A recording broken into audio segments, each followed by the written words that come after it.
అవసరం లేదండి. ఒకవేళ ఇరిగిపోయింది అనుకోండి, బై ఛాన్స్ ఏమన్నా అట్లా ఏమన్నా ఇరిగిపోతే, పన్ను ఒక హాఫ్ విరిగింది సార్. అవును, సో అలాంటి పన్నుని ఏం చేయాలి? ఆ పన్నుని మనం కాపాడుతాం, సేవ్ చేస్తాం. ఎందుకంటే ఇప్పుడు పన్ను 3/4 పోయింది అనుకోండి, అప్పుడు కంపల్సరీ తీయాల్సి వచ్చింది.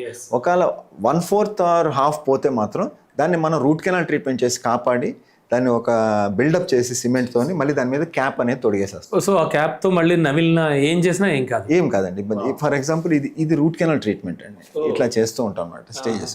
తర్వాత లాస్ట్లో క్యాప్ వేస్తాం. ఫస్ట్ స్టార్టింగ్ ఇలా ఉంటుంది. అవునండి.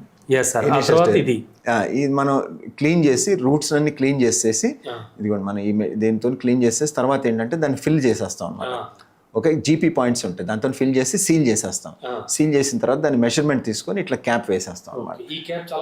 గట్టిగా ఉంటుంది, ఇంకా పర్మనెంట్ ఫిక్స్డ్ అనమాట. రూట్ కెనాల్ ట్రీట్మెంట్ ఈ టైప్ ఆఫ్ లో. అవునండి, ఇదే. Yes sir. డాక్టర్ గారు, ముఖ్యంగా అసలు చిన్నపిల్లల నుంచి మొదలు పెడితే పెద్దవాళ్ళ వరకు కూడా దంత సంబంధిత సమస్యలు వచ్చినప్పుడు